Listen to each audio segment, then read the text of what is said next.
Gukoresha plastique biri mu biteza ingaruka ku bidukikije ndetse no ku buzima bwa muntu muri rusange. Tariki ya 5 Kamena buri mwaka, isi yose yizihiza umunsi mpuzamahanga wo kubungabunga ibidukikije. Mu Rwanda, uyu munsi wabanjirijwe no gukangurira abaturarwanda kwirinda gukoresha ibikoresho bya plastique bikoreshwa inshuro imwe. Minisitiri w'ibidukikije icyo gihe Jean d'Arc yavuze ko gukoresha ibikoresho bya plastique akenshi bigira ingaruka ku mubiri wa muntu. Minisitiri Mujawamariya avuga ko hari ikoreshwa rya plastique abantu bahagarika kandi ntibihungabanye uko basanzwe babaho. Uretse kuba ibintu bikoze muri plastique byangiza ubuzima bwa muntu, byangiza n'ibidukikije ku buryo usanga ubutaka budashobora kwera uko bikwiye.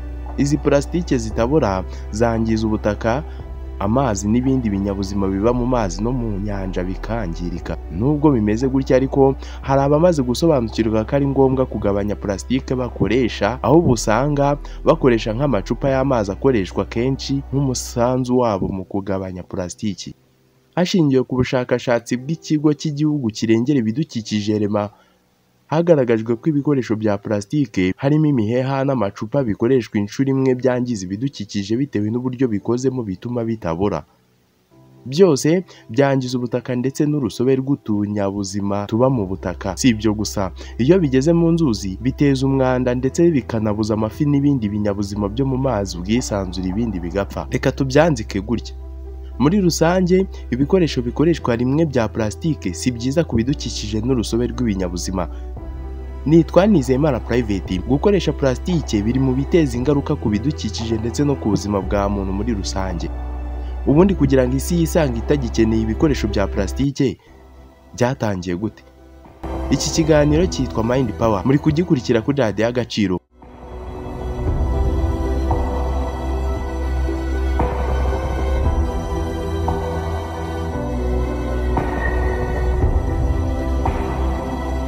Niba warigeze ugerageza gukoresha ubuzima bwa zero, iyi ntebe nicayeho byose bikoze muri plastique. Plastique yatsimbataje izina ribi, ariko ibyo bintu ni ibya vuba. Iyo urebye uburyo umusaruro wa plastique wahindutse kugera ku gipimo kiriho ubu ngubu, ni nkaho twese twashimishijwe cyane n'uburyo bworoshye bwo kongera ubuzima kugira ngo tumenye ko ari ubusa. Plastique ubundi ni iki? Uyu munsi iyo dutekereje kuri plastique, ahanini tuvuga plastique y'ubukorikori. Ariko plastique ni ibikoresho gusa bishobora kubumbabumbwa cyangwa gushushanywa. Plastique ifite ubu ngubu ubushobozi bitewe n'imiterere yabyo. Bikozwe muri molekile, bikozwe kandi mu buryo burebure busubirwamo bwa molekile nto.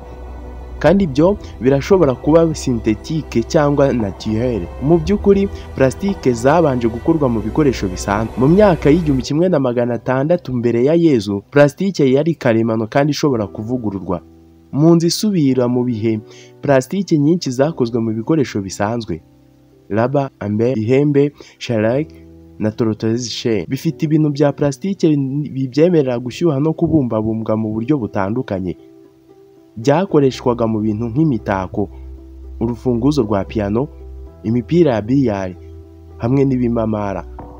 Nubwo gukora plastique hamwe n'ibi bikoresho byaviriyemo imyanda mike ugereranyije na plastique y'ubukorikori, byaje bitwaye amafaranga yo gukoresha ibiremwa no kubishyira hafi kurimbuka, byangiza urusobe rw'ibinyabuzima ndetse n'ibindi byinshi.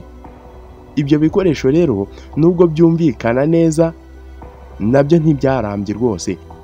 Mu kinyejana cya 19 ubundi hadutse imipira ya billard. Amateka ya plastique y'ubukorikori agaruka mu gihe abakora imipira ya billard bashakaga ubundi buryo bw'inzovu. Muri icyo gihe wasangaga amazu menshi yo mu rwego rwo hejuru muri Amerika no mu Burayi agira ameza ya billard. Mu mwaka w'1862 plastique ya mbere y'ubukorikori yitwa Plaquezine yakozwe na Alexandre Pax. Abantu benshi bishimiye ubwo buvumbuzi kuko benshi bavuze ko ibintu bikozwe muri mahembe y'inzovu na tungurusumu bitagifatwa nk'akataraboneka. Kuri bake batoranyijwe ariko byari kurusha kuboneka. Mu mwaka w'1867 ikinyamakuru The New York Times cyavuze ko inzovu ziri mu kaga gakomeye ko kuzimangana kubera guhiga bikabije no gukenera amata. Mu gushaka ubundi buryo bw'inzovu, John Wesley Hyatt yahimbye uburyo bwo gukora celluloide.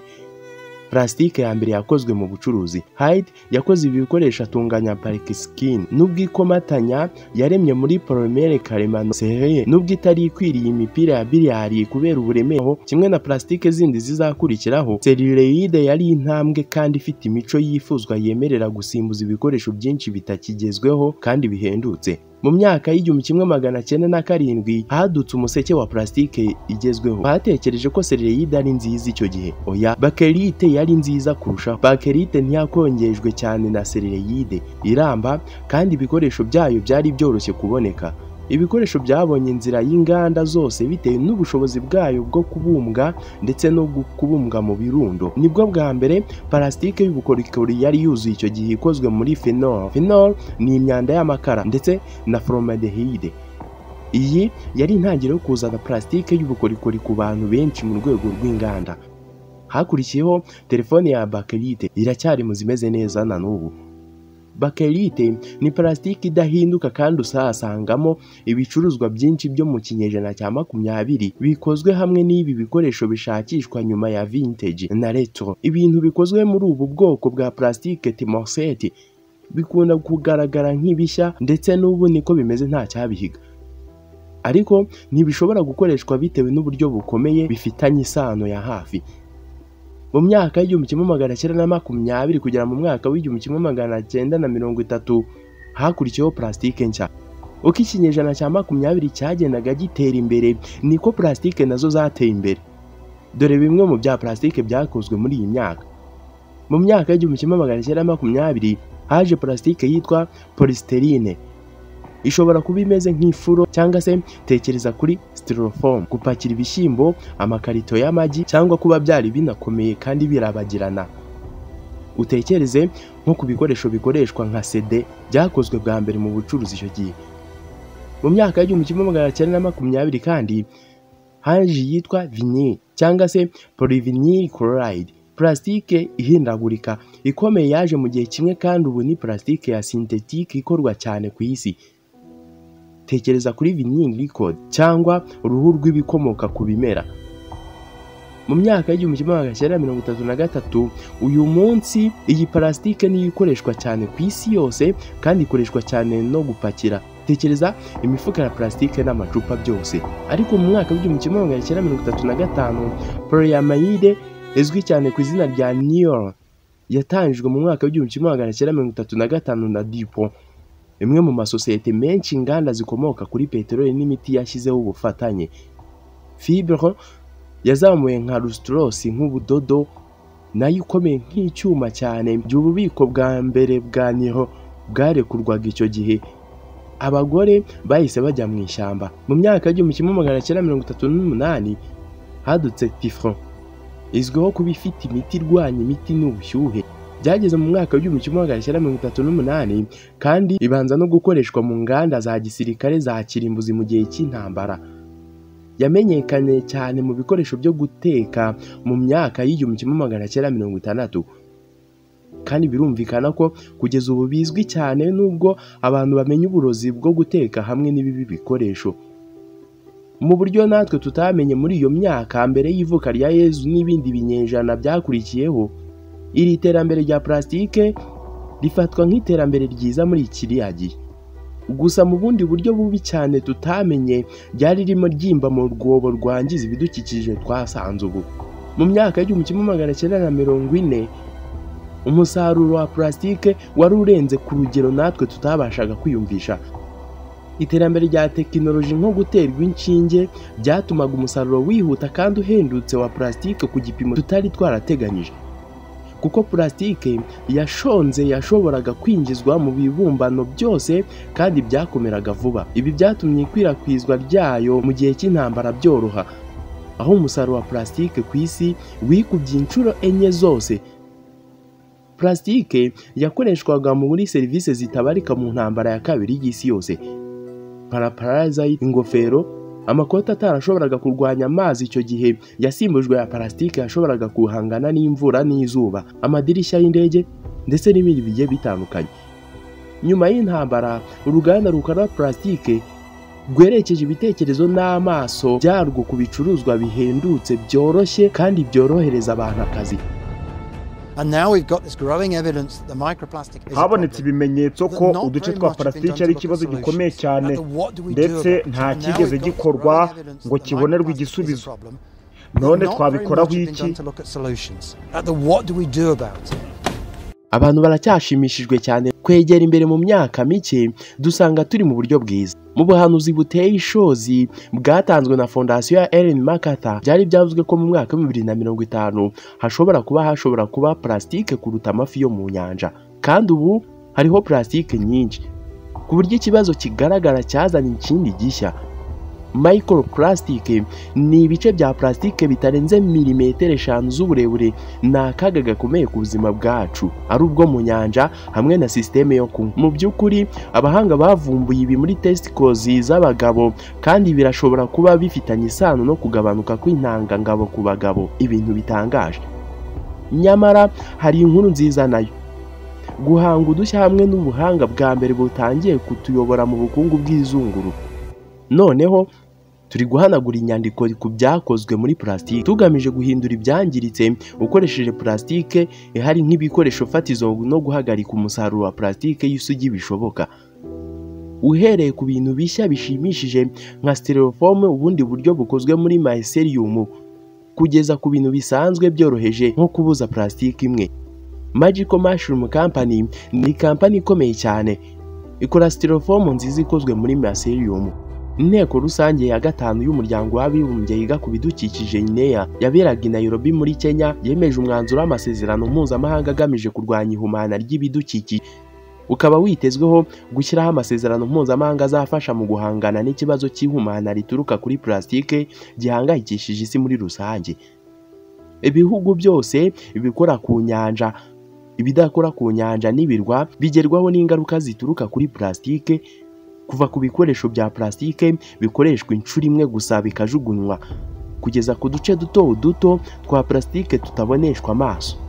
Umwanzuro wemejwe uwo munsi wari witezweho gushyiraho amasezerano mpuzamahanga mu gihe cya vuba azahindura byinshi ku buryo abantu bakoresha plastique. Ayo masezerano kandi azatuma hashyirwaho ingamba no gushyiraho ingamba zihamye n'ubugenzuzi buhoraho binyuze mu igenamigambi ry'ibihugu, ndetse hanashyirwaho ubufatanye n'imikoranire igamije gusangira ubumenyi. Minisitiri w'Intebe Edouard Ngirente niwe wabivuze muri aya magambo. It's in this regard that Rwanda stands with members of the high ambition. Iyi niyo mpamvu u Rwanda rwifatanyije n'abagize ihuriro ryo ku rwego rwo hejuru mu guhamagarira intego y'isi yo kugabanya ikorwa rya plastique ku bipimo birambye, hamwe n'ikigega cyihariye mu gutanga ubushobozi bwo kubishyira mu bikorwa. Kugira igisubizo gikemura mu buryo burambye ikibazo cy'imyanda ya plastique ni ingenzi, kandi gutegura amasezerano mpuzamahanga nk'ayo nicyo biba bigamije.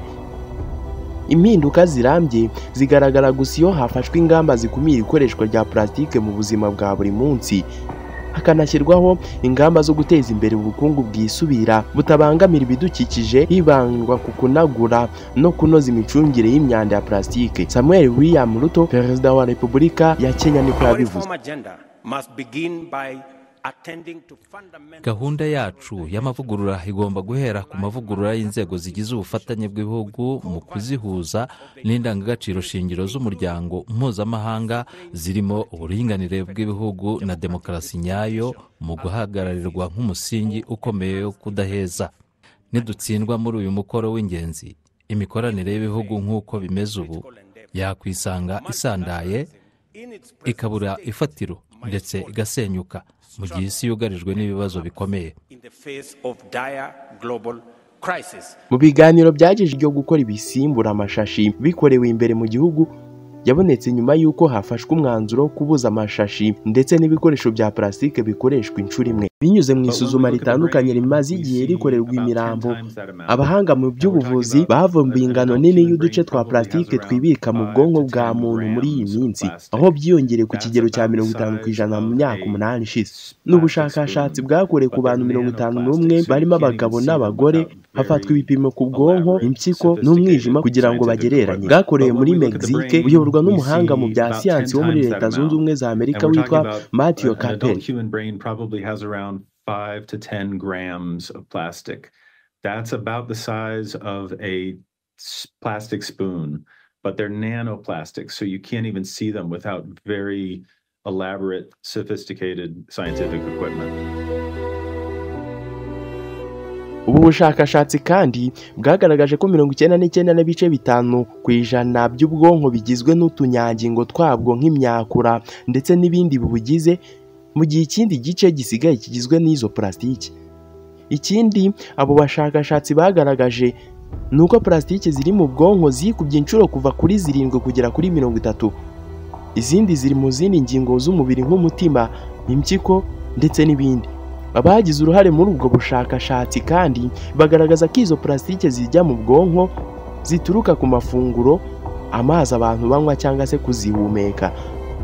Nubwo bigoye ko abantu birinda ko utwo duce twa plastiki twabajya mu mubiri, na cyane ko tuba ari duto cyane umuntu atabonesha amaso, abo bahanga mu bya siyansi bagaragaza ko kwirinda gukoresha ibikoresho bikozwe muri plastiki bishobora kugabanya ingano ya plastiki zinjira mu mubiri w'umuntu. Bikekwa ko utwo duce twa plastiki twageze mu bwonko bigizwemo uruhare n'umuvuduko w'amaraso ajya muri iki gice cy'umubiri w'umuntu. Icyakora bigaragara ko kugira ngo tugeremo bisaba ko tuba twacitse imbogamizi zikumira ibiri mu maraso kujya mu bwonko, nk'igice cy'utunyangingo twihuriza hamwe tukabuza ibiri mu maraso kujya mu bwonko, cyane cyane ibishobora kubwangiza. Abahanga bagaragaza ko bishoboka cyane ko utwo duce tubarirwa ingano iri munsi ya 5 mu murambararo, cyane ko n'ubusanzwe turenga iyo mipaka tukajya mu mubiri w'umuntu. Ntiharamenywa neza ibibazo izo plastiki zishobora guteza mu bwonko. Icyakora zimwe muri laboratwari zikomeye zagaragaje ko dushobora kwangiza utunyangingo twabwo bigatuma imikorere yabwo ihungabana. Ikindi ni uko utwo duce twa plastiki turamutse turi kumwe n'uburozi twakuye hanze y'umubiri cyangwa bagiteri zo hanze n'imbere mu mubiri, nabyo bishobora guteza ibibazo by'ubwonko. Amateka ya plastiki ni igihamya cyo guhanga kw'abantu kutagira umupaka. Plastiki yahinduye inganda kandi iteza imbere ubuzima butabarika, ariko hamwe n'udushya twinshi hazamo inshingano zikomeye. Mu gihe tugenda duhura n'ingorabahizi zo mu kinyejana cya 21, bigenda bigaragara ko ingaruka z'ibidukikije za plastiki zishimangira ko hakenewe ibisubizo birambye no gukoresha neza inshingano mu kinyejana cya 21. Nitwa Nizeyimana Private. Iki kiganiro cyitwa Mind Power, mugikurikirana kuri radiyo Agaciro. Muri rusange ibikoresho bikoreshwa rimwe bya plastiki si byiza ku bidukikije n'urusobe rw'ibinyabuzima.